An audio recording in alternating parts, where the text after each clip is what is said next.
Hello दोस्तों, मैं Sarala Yadav SY Hindi platform channel पर एक बार फिर से आप सभी का हार्दिक अभिनंदन करती हूं।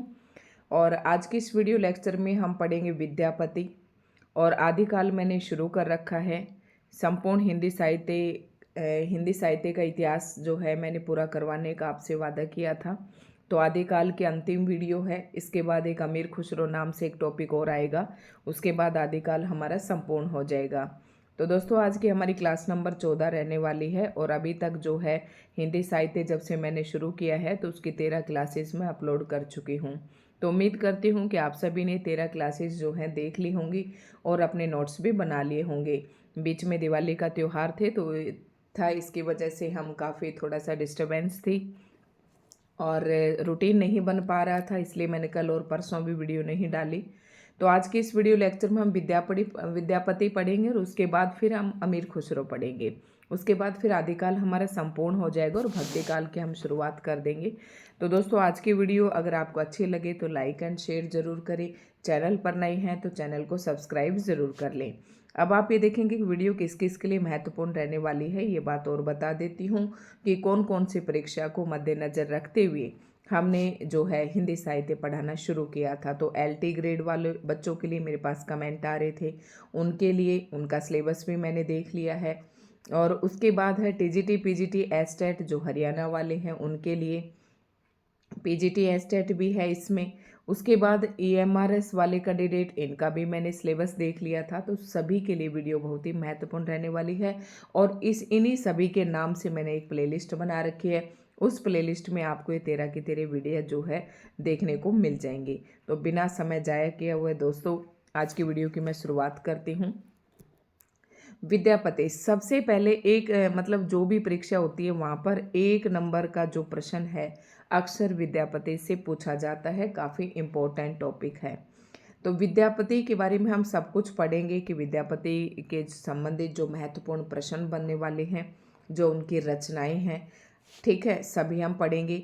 तो विद्यापति को कई लोग तो इसमें अधिकतर विद्वान जो है आदिकाल के समय सीमा में ही लेते हैं। तो इनके जो समय है 1350 में इनका जन्म माना जाता है और 1450 ईस्वी से इनकी मृत्यु मानी जाती है। और दोस्तों, ये गोविंद पांडे और सरस्वती पांडे वाली बुक से मैं पढ़ा रही हूँ। ये भी लगातार मेरे पास कई कमेंट आते रहते हैं कि मैम आप ये कौन सी बुक से पढ़ा रही हैं। तो विद्यापति के शुरू करते हैं। आप भी अपना पेन कॉपी लेकर तैयार होकर बैठ जाएं। नोट्स अपने तैयार करते रहें, साथ साथ इस बुक को भी आप परचेज कर लें ताकि आपकी तैयारी जल्दी स्पीड से हो सके।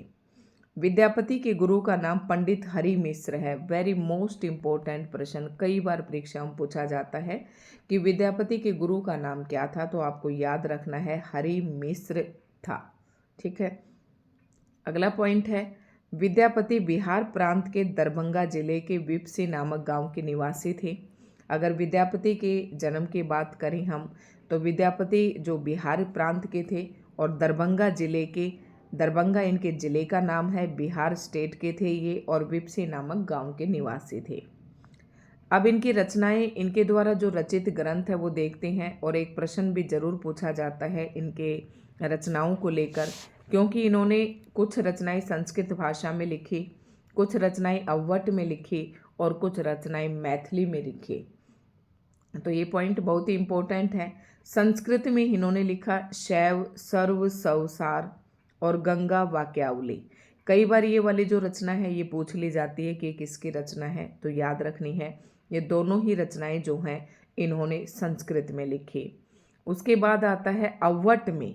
अवट में इन्होंने कीर्ति लता और कीर्ति पताका लिखी। ये प्रश्न भी कई बार परीक्षाओं में पूछा जाता है, तो ये पॉइंट भी आपके लिए इम्पोर्टेंट है। उसके बाद आता है मैथिली में इन्होंने पदावली लिखी और काफ़ी प्रसिद्ध हो गई एक इस पदावली के कारण ही ये। और दूसरी रचना है गोरक्ष विजय, ये इनका नाटक है, तो ये भी इन्होंने मैथिली में लिखा। सभी इम्पोर्टेंट पॉइंट्स हैं, सभी पर एक एक करके हम बातचीत करते चलेंगे। और उसके बाद इनकी और रचनाएं सबसे पहले संस्कृत की हैं, फिर अवट की हैं और फिर मैथिली में हैं। तो ये अब यहाँ पर जैसे कि मैंने पेज पलट दिया है। तो दुर्गा भक्त तरंगिणी, भू परिक्रमा, दान वाक्यावली, पुरुष परीक्षा, ये प्रश्न पूछा जाता है पुरुष परीक्षा, विभाग सार और लिखनावली, गया पतलक वर्ण कृते। अब ये इतना तो नहीं पूछा जाता, लेकिन मैं आपको बताती हूँ इनमें से इम्पोर्टेंट कौन सी हैं। एक तो शैव सरसाव बताया था मैंने, इम्पोर्टेंट है। दुर्गा भक्त तरंगिणी, उसके बाद पुरुष परीक्षा, इम्पोर्टेंट है ये पूछी जाती हैं कि किसकी रचनाएं, तो ये विद्यापति की रचनाएं हैं। आपको सारी लिख लेनी है और याद भी कर लेनी है। अभी मैंने दूसरे नंबर पर अव्वट में बताया था कि अव्वट में कीर्ति लता और कीर्ति पताका इन्होंने लिखी। तो कीर्ति लता में कीर्ति सिंह और कीर्ति पताका में शिव सिंह की वीरता और उदारता का चित्रण है। कीर्ति का मतलब होता है यश। कीर्ति लता में कीर्ति सिंह का ही उनकी उदारता का वर्णन है, और कीर्ति पताका में शिव सिंह की वीरता और उनकी उदारता का चित्रण है। ये भी याद रखना है। उसके बाद जो गोरक्ष विजय बताया था नाटक, अभी गोरक्ष विजय का गद्य भाग संस्कृत में है और पद्य भाग मैथिल में है। ये पॉइंट भी आप नोट कर लें। उसके बाद और इम्पोर्टेंट बातें जो हैं विद्यापति को लेकर, ये हम पढ़ेंगे अभी। तो विद्यापति तिरहुत के राजा शिव सिंह और कीर्ति सिंह के राज दरबारी कवि थे। उस समय में अधिकांश जो कवि थे वो राज दरबार में ही रहते थे, और जबकि इन्होंने कीर्ति लता और कीर्ति पताका में, जो कि दोनों अव्वट भाषा में लिखी इनकी रचनाएं, तो कीर्ति लता में इन्होंने कीर्ति सिंह राजा की उदारता और उनकी वीरता का चित्रण किया है, और कीर्ति पताका में राजा शिव सिंह की उदारता का वर्णन किया है। तो सीधा सा पता चल रहा है इनकी रचनाओं से ही कि राजा शिव सिंह और राजा कीर्ति सिंह के दरबारी कवि थे। ऐसे हर चीज़ को रटने की जरूरत नहीं होती, थोड़ा सा समझने की जरूरत भी होती है। विभिन्न विद्वानों ने विद्यापति को श्रृंगारी, भक्त एवं रहस्यवादी कवि माना है, जो निम्नांकित है। ये भी काफ़ी इम्पोर्टेंट है। कुछ एक विद्वान है जो विद्यापति को श्रृंगारी कवि कहते हैं कि इन्होंने श्रृंगार परक पद लिखे हैं। कुछ विद्वान हैं जो इन्हें भक्त कहते हैं, ठीक है। कुछ विद्वान हैं जो इन्हें रहस्यवादी कवि कहते हैं। अब तीनों की यहाँ पर 3 कैटेगरी बनाई गई हैं। श्रृंगारी कौन कौन कहता है, भक्त कवि कौन कहता है, और रहस्यवादी कवि कौन कहता है। श्रृंगारी कवि कहने वाले में विद्वान है हरप्रसाद शास्त्री, रामचंद्र शुक्ल, सुभद्र झा, रामकुमार वर्मा, रामवृक्ष बेनीपुरी। इम्पोर्टेंट पॉइंट है, याद रखना है, क्योंकि रामचंद्र शुक्ल जी का नाम जहाँ पर आ गया, रामकुमार वर्मा और रामवृक्ष बेनीपुरी, तीनों का हमारे हिंदी साहित्य में काफ़ी योगदान है और काफ़ी फेमस नाम है ये। तो रामचंद्र शुक्ल जी जो है विद्यापति को एक श्रृंगारी कवि मानते हैं। रामचंद्र, रामकुमार, रामवृक्ष, तीनों राम राम वाले, ठीक है, याद रखना, ये श्रृंगारी कवि मानते हैं। उसके बाद जो भक्त कवि मानते हैं विद्यापति को, वो विद्वान कौन कौन से हैं? बाबू ब्रजनंदन सहाय, श्याम सुंदर दास और हजारी प्रसाद द्विवेदी। अब यहाँ पर आपको याद रखना कि रामचंद्र शुक्ल जी जो हैं ये तो श्रृंगारी कवि मानते हैं विद्यापति को, हजारी प्रसाद द्विवेदी जो है भक्त कवि मानते हैं, और रहस्यवादी मानने वालों में है जॉर्ज ग्रियर्सन, नागेंद्र नाथ गुप्त, जनार्दन मिश्र। तो यहाँ पर 3 नाम इम्पोर्टेंट हैं। एक नाम जो है सबसे इम्पोर्टेंट है जॉर्ज ग्रियर्सन का।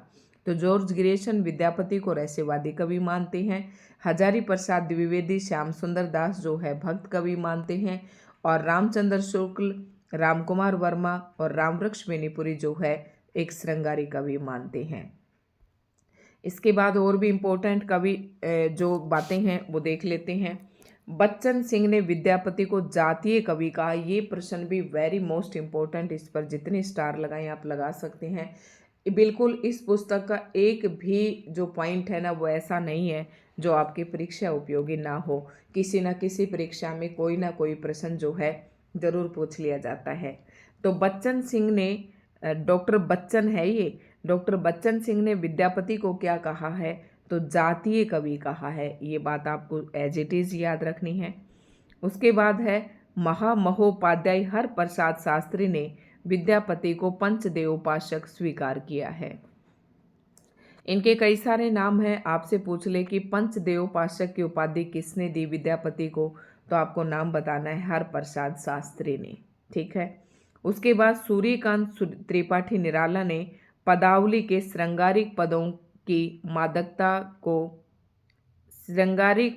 मादकता को नागिन की लहर कहा है।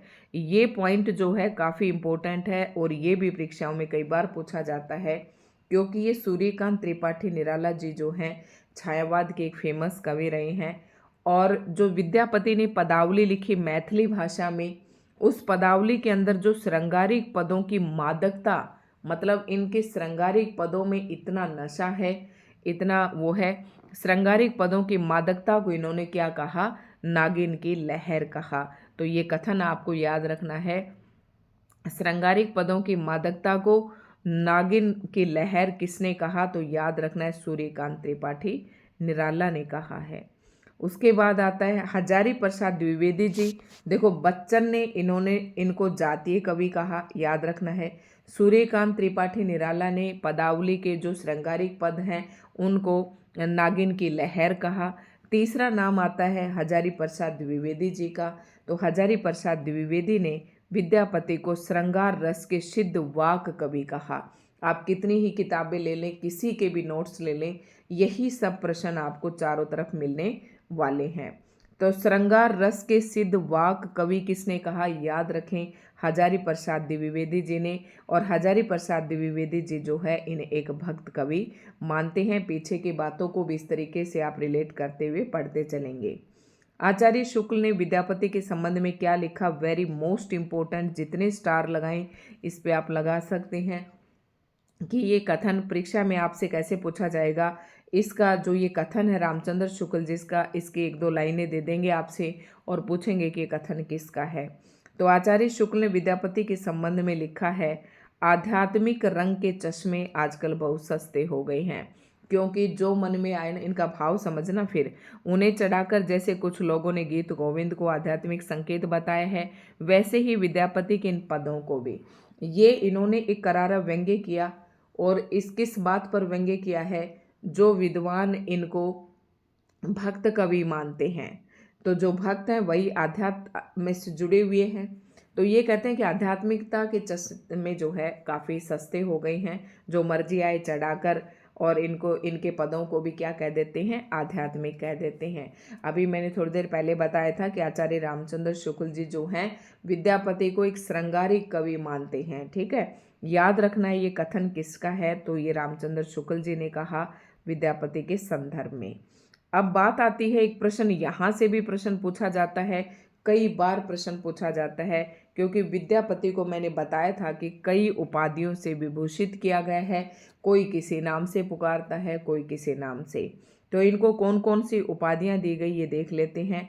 अभिनव जयदेव, कवि शेखर, कवि कंठार, नव कवि शेखर, खेलन कवि, दशावदान, पंचानन, मैथिल कोकिल आदि। पेपर में कौन कौन से पूछे जाते हैं, मैथिल कोकिल, कवि शेखर और अभिनव जयदेव। इनमें से भी अगर पूछे तो पहली और ये जो लास्ट वाला क्वेश्चन है ये ज़्यादा इम्पोर्टेंट है और यही पूछे जाते हैं कि ऑप्शन में आपके पास। तो ये कुछ उपाधियां हैं जो अलग अलग विद्वानों ने विद्यापति को दी हैं। आपको अच्छे से पढ़ना है, एक बार सुनना है, फिर अपने नोट्स बनाने हैं। आगे है विद्यापति, एक और मोस्ट इम्पोर्टेंट प्रश्न, विद्यापति कौन से संप्रदाय के कवि थे, तो ये शैव संप्रदाय के कवि थे। याद रखना है, बहुत ही इम्पोर्टेंट है कि विद्यापति कौन से संप्रदाय। आगे आप भक्ति काल के अंदर संप्रदाय पढ़ेंगे काफ़ी सारे, तो ये शैव संप्रदाय के अंदर आते हैं। मोस्ट इम्पोर्टेंट प्रश्न है कि विद्यापति कौन से संप्रदाय के कवि थे, शैव संप्रदाय के। विद्यापति कृत कीर्ति लता की रचना भृंग भृंगी संवाद के रूप में हुई। ये भी मोस्ट इम्पोर्टेंट है कि विद्यापति की जो कीर्ति लता नामक रचना है उसको कि कौन सा संवाद कहा जाता है। संवाद मतलब आपसी बातचीत, जैसे भृंग भृंगी आपस में, भृंग और भृंगी आपस में संवाद करते हैं, वो वाला संवाद इन्होंने कहा है कीर्ति लता को। अब कुछ पंक्तियां हैं जो विद्यापति की रचनाओं से पूछी जाती हैं और आपको याद रखनी है। देसिल बनना सब जन मीठा, ते तय जन जंपो अवट्ठा। अवट की बातें की हैं, अवट भाषा में लिखी हैं। तो देसिल बनना, बस मैंने तो इतना याद रखना कि देसिल बनना कीर्ति लता से है ये और विद्यापति की पंक्ति हैं। रज लुद असलान, देखो सारी याद नहीं होती हैं पंक्तियाँ, लेकिन फिर भी थोड़ा सा एक बार पढ़ जरूर लें और ध्यान में रखें। कोई मैंने कैसे कर रखा था कि मैं एक दो अक्षर को याद रखती थी कि हाँ ये विद्यापति जी की पंक्तियाँ हैं, तो इस तरीके से आप भी अपनी कोई ना कोई ट्रिक बना सकते हैं। ये कीर्ति लता की सारी पंक्तियाँ हैं, क्योंकि पंक्तियाँ कई बार ये भी पूछ ली जाती हैं कौन सी रचना की हैं। तीसरी पंक्ति है कतहु तुर्कु बरकर बार जाए ते बेगार धर, ये इतनी इंपॉर्टेंट नहीं है, जो पूछी जाती है वो मैं आपको बताती हूँ। जई सुरसा सोई, ये भी नहीं है। एक नेक्स्ट जो है ये कई बार पेपर में पूछ ली जाती है, जाति अजाति विवाह अधम उत्तम का पारक, ठीक है। पुरुष कहानी हो कहो जसु पंथावे पुत्रो, तो ये पंक्तियाँ चौथी पांचवी और ये छठी ये इंपॉर्टेंट है। बालचंद विद्या वहु भाषा दुहु नहीं लगई दुजन हाशा, ठीक है। तो ये काफ़ी इंपॉर्टेंट है, जिसको मैथिली आती है उसके लिए तो बहुत ही आसान है ये। अब कुछ पंक्तियां हैं जो इनकी पदावली से ली गई हैं, तो इन्हें भाई और कोई इनका चारा नहीं है, सिर्फ आपको इनको रटना ही पड़ेगा, याद ही करना पड़ेगा। खने खने नयन कोई कौन अनुसरई, खने खने बसंत धूली तनु भरई, तो ये पंक्ति भी इनके विद्यापति की पदावली से है। सुधा मुख के विहि निर्मल माला अपरूप रूप मनोभव मंगल, तो ये भी विद्यापति की है, विद्यापति की पदावली से है। सरस बसंत समय भला, तो ये वैसे तो काफ़ी सारी हैं, लेकिन कुछ पंक्तियाँ इंपॉर्टेंट हैं, तो इन्हें आपको याद रखना पड़ेगा। हिंदी में विद्यापति को कृष्ण गीति परंपरा का प्रवर्तक माना जाता है। कृष्ण गीति भक्ति काल में कृष्ण काव्य लिखा गया, तो उसी परंपरा का प्रवर्तक कुछ विद्वान किसको मानते हैं, विद्यापति को मानते हैं। अब अगला टॉपिक हमारा अमीर खुसरो होगा, और अमीर खुसरो पढ़ेंगे हम नेक्स्ट वीडियो में। तो दोस्तों आज की वीडियो आपको कैसे लगी कमेंट करके ज़रूर बताएं, और जल्दी जल्दी अपनी क्लासेज आप लिखना शुरू कर दें। फिर से अपना जो है शेड्यूल, जैसे आप लोग पहले लगे हुए थे ऐसे ही अभी भी अपना शेड्यूल फिक्स कर दें पढ़ने का। तो धन्यवाद दोस्तों, कमेंट करके ज़रूर बताएं कि आज की वीडियो आपको कैसी लगी।